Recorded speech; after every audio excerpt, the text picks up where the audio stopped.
Good afternoon everyone, আপনাদের সবাইকে welcome জানাচ্ছি আমাদের 100 ডেজ প্রবলেম সলভিং সিরিজের আরো একটা ভিডিওতে। As you can see on the screen, আজকে আমরা আরেকটা প্রবলেম ড্র করে রাখছি। আগে থেকে ছবিটা ফিগারটা ড্র করে রাখছি এবং প্রশ্নে কি জানতে চাইছে ওইটা আমরা লিখে রাখছি, যাতে আমাদের প্রশ্নের পিছে বেশি সময় অপচয় না করতে হয়। আমরা প্রথমে প্রশ্নটা একটু এক্সপ্লেইন করে দিই যে এখানে কি বলছে এবং আমাদের ফিগারের অ্যারেঞ্জমেন্ট কিরকম, ওইগুলো নিয়ে আমরা প্রথমে একটু আলোচনা করি। সো এখানে যদি আপনি খেয়াল করে দেখেন, তাহলে সর্বপ্রথম আপনি যেটা খেয়াল করবেন সেটা হচ্ছে এখানে একটা ট্র্যাক আছে, মানে এখানে একটা ঢালু রাস্তা আছে এবং তার উপরে একটা অবজেক্ট আছে। এটা একটা রেক্ট্যাঙ্গুলার অবজেক্ট বা স্কোয়ার অবজেক্ট। আপনি এখানে স্কোয়ারও থাকতে পারে কিংবা সার্কেল থাকতে পারে, স্ফেরিক্যাল অবজেক্টও থাকতে পারে, সেই মোতাবেক আমাদের কাজ করতে হবে। সো এইখানে আমরা বুঝতে পারতেছি যে এই ট্র্যাক যদি এরকম হয় তাহলে এর উপর থেকে এই অবজেক্টটা এইভাবে স্লাইড করে চলে আসবে। এখন একটা জিনিস এখানে নোটিসেবল, সেটা হচ্ছে এই যে ট্র্যাকটা এটা কিন্তু স্মুথ বা ঘর্ষণহীন, এখানে কোনো ধরনের ফ্রিকশন নেই। বাট এটা যেই মাত্র হরাইজন্টাল হয়েছে, মানে এইখান থেকে এই পর্যন্ত, এখানে কিন্তু আবার ঘর্ষণ আছে, মানে মিউ এর ভ্যালু বলে দিছে 0.3। এখন আপনিও জানেন আমিও জানি যে এটা যদি এখান থেকে পড়ার পরে এখানে যদি কোনো ঘর্ষণ না থাকতো তাহলে এটা এভাবে চলে আজীবনই চলতে থাকতো।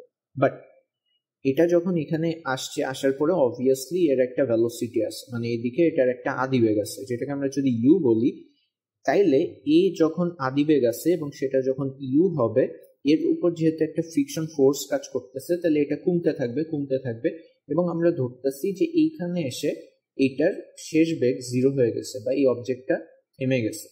যদি থেমে যেয়ে থাকে তাহলে এই এক্স এর ভ্যালু কত সেটা আমাদেরকে জানতে চাচ্ছে।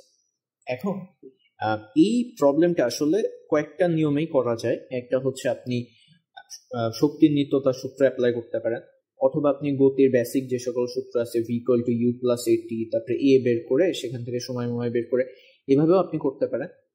আমি আপনাকে এই লেকচারে যেটা দেখাবো এটা হচ্ছে ফাস্টেস্ট অ্যাপ্রোচ, মানে এর থেকে তাড়াতাড়ি করা সম্ভব নয়, ওই পদ্ধতিটাই আমরা এখানে কভার করব। আর আপনি যদি ওয়ার্ক এনার্জি থিওরামের উপর আরো প্রবলেম সলভ করতে চান তাহলে আপনি এই প্লেলিস্টেরই আরো একটা ভিডিও আছে, সম্ভবত এটা হচ্ছে আমাদের লেকচার নাম্বার 2 বোধ হয়, মানে ফার্স্ট প্রবলেমটাই আমার ওয়ার্ক এনার্জি থিওরামে, মানে ওয়ার্ক এনার্জি পাওয়ার চ্যাপ্টারের ওয়ার্ক এনার্জি থিওরাম যেই সূত্রটা ওইটা ইউজ করে আমরা সলভ করছি। সো এইখানেও আমি আপনাদেরকে ওইটাই অ্যাপ্লাই করা শেখাবো এবং আপনাদের যে চ্যাপ্টার নম্বর 4 আছে, মানে ওয়ার্ক এনার্জি পাওয়ার যে চ্যাপ্টারটা আছে, এটার জন্য আপনাদের কাজ শক্তি উপপাদ্য যেটা ওয়ার্ক এনার্জি থিওরাম, এটা কিন্তু একটা সুপারস্টার টপিক, মানে এটা খুবই ইম্পর্টেন্ট। সো এইখান থেকে হামেশা কোশ্চেন এসে থাকে এবং স্যারদের এখান থেকে কোশ্চেন করাই অনেক বেশি ফেভারিট। এবং দেখেন এইটাও ওয়ার্ক এনার্জি থিওরামের সাহায্যে অনেক তাড়াতাড়ি হয়ে যায়। কিভাবে আমরা একটু দেখি। By applying work energy theorem. আচ্ছা, ওয়ার্ক এনার্জি থিওরাম বা কাজ শক্তি উপপাদ্য আমাদের যে কথা বলে সেটা হচ্ছে যে summation of work done by conservative force should be equal to change in kinetic energy. আমাদেরকে বলতেছে যে আপনি যদি যে কোনো একটা প্রসেসে এইখান থেকে এই পর্যন্ত এই পুরাটাকে যদি আমি একটা ইউনিট প্রসেস হিসেবে ধরি, তাহলে আমি বলতে পারবো যে এই পুরা প্রসেস জুড়ে কনজারভেটিভ ফোর্স দ্বারা যেই কাজ করা হয়েছে ওইগুলাকে যদি আমি একটা একটা করে যোগ করি, কনজারভেটিভ ফোর্স দ্বারা যেই কাজ করা হয়েছে ওইটাকে যদি আমি একটা একটা করে যোগ করি, শুধু কনজারভেটিভ না, কনজারভেটিভ প্লাস নন কনজারভেটিভ ফোর্স দ্বারা যে কাজ করা হয়েছে সেগুলাকে যদি আমি যোগ করি, সেটা হবে আমার নেট কাইনেটিক এনার্জির চেঞ্জের সময়। মানে এইখানের কাইনেটিক এনার্জি যদি ই কে ইনিশিয়াল বলি আমি, আর এখানকার কাইনেটিক এনার্জি যদি আমি ই কে ফাইনাল বলি, তাইলে এই দুইটার চেঞ্জ যেটা ওইটা হবে টোটাল ওয়ার্ক ডানের সময়। সেটা এখানে কি conservative and non conservative force দ্বারা। এখন দেখেন এইখান থেকে এই পুরো প্রসেসে কি কি কাজ করছে এটা যদি আমি বলি, তাহলে এটাকে আমি বললাম এ পয়েন্ট, নিচে যখন আসছে এটাকে আমি বললাম বি পয়েন্ট। এখন দেখেন এ থেকে যখন বিতে আসছে, মানে নিচে আসছে, তখন কিন্তু একটা অভিকর্ষজ বল দ্বারা কাজ হয়েছে। তার মানে আমি বলবো কি যে work done from A to B, then work done from B to C. এখান থেকে দেখেন এইখান থেকে যখন সে নিচে আসছে তখন গ্র্যাভিটেশনাল ফোর্স যেটা আছে ওইটার ফলে একটা কাজ হয়েছে, রাইট? সো এটা একটা কনজারভেটিভ ফোর্স। আর যখনই এই দিকে মুভ করছে তখনও একটা কাজ হয়েছে, সেটা হচ্ছে ফ্রিকশন ফোর্সের কারণে, যেটা একটা নন কনজারভেটিভ ফোর্স। ওকে, সো এখন আমার গ্র্যাভিটির ফলে কি পরিমাণ কাজ করছে ওইটা আমার ফার্স্টে লিখতে হবে, আর ফ্রিকশনের কারণে কি পরিমাণ কাজ হয়েছে ওইটাও আমার লিখতে হবে, লিখে দুইটা যোগ করতে হবে। এখন দেখেন এই অবজেক্টটা যখন উপর থেকে নিচে আসছে আমরা জানি যে mgh কাজ হবে, রাইট? সো আমি বললাম যে mgh, আমি ভ্যালু একটু পরে বসাইতেছি, প্লাস দেখেন এখানে আপনি যদি বলেন যে বি থেকে সি পর্যন্ত, এই যে সাপোজ এই পয়েন্টে বি, এখান থেকে এই পর্যন্ত, মানে সোজা ভাষায় এটা তো এই পাথ ফলো করছে, বাট আমরা জানি যে এ থেকে বি বাঁকা হয়ে ফলো করা আর উপর থেকে নিচে পড়া একই কথা, কারণ মহাকর্ষ বল দ্বারা কৃত কাজ বা সংরক্ষণশীল বল দ্বারা কৃত কাজ পথের উপর নির্ভর করে না, এটা নির্ভর করে আদি এবং শেষ অবস্থানের উপর। আচ্ছা, এনিওয়েজ ওই ডিটেলস আমরা ঢুকতেছি না, ওইটা অন্য কনসেপ্ট।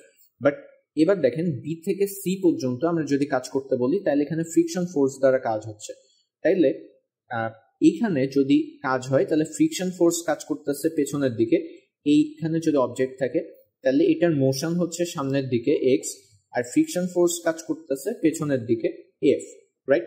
সো এই জন্য এখানে একটা মাইনাস হবে, minus F Times x should be equal two, এখন দেখেন চেঞ্জ ইন কাইনেটিক এনার্জি বলছে, তার মানে আপনার যে কাজ করতে হবে kinetic energy final minus kinetic energy initial, এইখানেই সবচেয়ে বড় মাস্টার স্ট্রোকটা লেগে যায়, সেটা হচ্ছে এই দুইটার ভ্যালুই জিরো। আপনি যদি খেয়াল করে দেখেন তাহলে বুঝবেন যে এই অবজেক্টটা যখন থেমে যাবে তখন এর ভ্যালোসিটি কত, জিরো, তাহলে হাফ এম ভি স্কোয়ার কত হবে, জিরো, ফাইনাল ভ্যালোসিটি জিরো। আর ইনিশিয়াল ভ্যালোসিটি কত বলেন তো, যখন একে ছাড়া হয়েছে তখন কি আমরা বলছি যে একে একটা বেগ দিয়ে ফেলানো হয়েছে? আমরা তো বলি না, আমরা জাস্ট সিম্পলি ফেলাই দেওয়া হয়েছে। তাহলে আদি বেগও কত ছিল, জিরো, তাহলে আদি গতিশক্তিও কত, জিরো। এইখান থেকে আপনি যদি খেয়াল করেন তাহলে আপনি পাবেন mgh is equal to fx, right? সেখান থেকে আপনি পাচ্ছেন mgh should be equal to, এবং f এর ভ্যালু কত হবে এটা আমরা আগের লেকচারেও দেখছি, সেটা হচ্ছে মিউ টাইমস mg হবে, রাইট? কারণ এখানে যখন ফ্রিকশন ফোর্স কাজ করতেছে তখন এর নিচের দিকে mg কাজ করে এবং রিঅ্যাকশন ফোর্স কাজ করে উপরের দিকে r। সো এটা আমরা সবাই জানি যে mu Times r which is mu mg into x, right? এখন এখানে mg আউট, আমাদের বের করতে বলতে হচ্ছে x, so x is equal to h by mu। এখন দেখেন আমি যদি একটা একটু করে ভ্যালু বসাই, h এর ভ্যালু দিয়ে দিচ্ছে 6 মিটার আর মিউ এর ভ্যালু বলে দিচ্ছে হচ্ছে 0.3। সো এইটার ক্ষেত্রে আপনি যদি 6/0.3 করেন, এটা কিন্তু ঢাকা বিশ্ববিদ্যালয় বলেন বা বুয়েট বলেন সবগুলা ইউনিভার্সিটির জন্য একটা স্ট্যান্ডার্ড প্রবলেম। এটা যদি আপনি ঢাবির মতো করেও করেন তাহলে দেখেন হয়ে গেছে 10×20 metre. So this is the correct answer. আমি এক্সপ্লেইন করছি বলে একটু সময় নিয়ে এক্সপ্লেইন করছি, বাট এটা আপনি যদি বুঝে যান তাহলে আপনি কিন্তু একবারে বলতে পারবেন x equal to h by mu। তার মানে আপনি এই ডিস্টেন্সকে যদি মিউ দিয়ে ভাগ করে দেন তাহলে আপনার অ্যান্সার হয়ে যাচ্ছে। আই গেস পুরো লেকচারটা আপনারা বুঝতে পারছেন। এতক্ষণ সাথে থাকার জন্য অসংখ্য ধন্যবাদ।